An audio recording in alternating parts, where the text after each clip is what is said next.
অব্যবস্থাপনা ও দখলদারিত্বের কারণে হারিয়ে যাচ্ছে আশুলিয়ার নয়নজলি খাল। শিল্প কারখানার বর্জ্য ও ব্যবসায়ীদের অবৈধ দখলে ভরাট হয়ে যাচ্ছে খালটি। জলাবদ্ধতায় আসন্ন বর্ষায় চরম দুর্ভোগে পড়ার আশঙ্কা করছেন স্থানীয়রা। আশুলিয়া থেকে তৌহিদ মোর্শেদ নোমানের পাঠানো তথ্যচিত্রে বিস্তারিত জানাচ্ছেন আব্দুল হামিদ। কলকারখানার বর্জ্য আর দখলদারদের আগ্রাসনে কালো পানির মরা খালে পরিণত হয়েছে একসময় আশুলিয়ার জীববৈচিত্র্যের প্রাণকেন্দ্র হিসেবে পরিচিত নয়নজলি খাল। অবৈধ স্থাপনা ও আশপাশে শিল্প কারখানার দূষিত পানি খালটিতে এসে পড়ায় ভরাট হয়ে গেছে খালের অধিকাংশ জমি।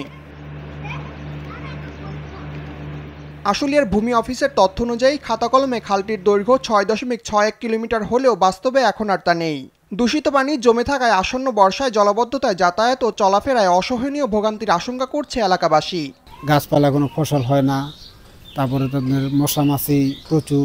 দূষিত পানির কারণে আশপাশ যারা ফসল আবাদ করত তারা এখন এই পানির কারণে এখন ফসল আবাদ করতে পারতেছে না। এছাড়া দূষিত পানির ফলে শ্বাসকষ্ট, হাঁপানি, অ্যালার্জি সহ পানিবাহিত রোগে ভুগছে স্থানীয়রা। জরুরি স্বাস্থ্য ঝুঁকি বিবেচনায় দ্রুত কার্যকর পদক্ষেপ নেওয়ার দাবি তাদের।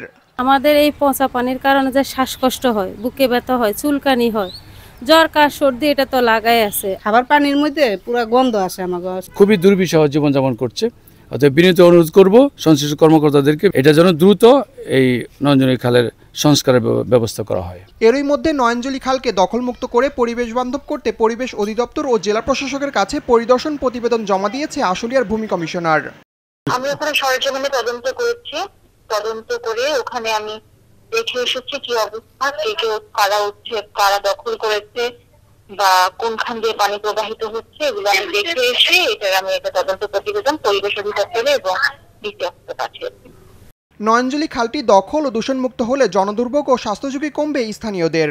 যত দ্রুত সম্ভব খালটি পুনরুদ্ধার করে জনসাধারণের ব্যবহার উপযোগী করার দাবি জানিয়েছে এলাকাবাসী। আব্দুল হামিদ, RTV।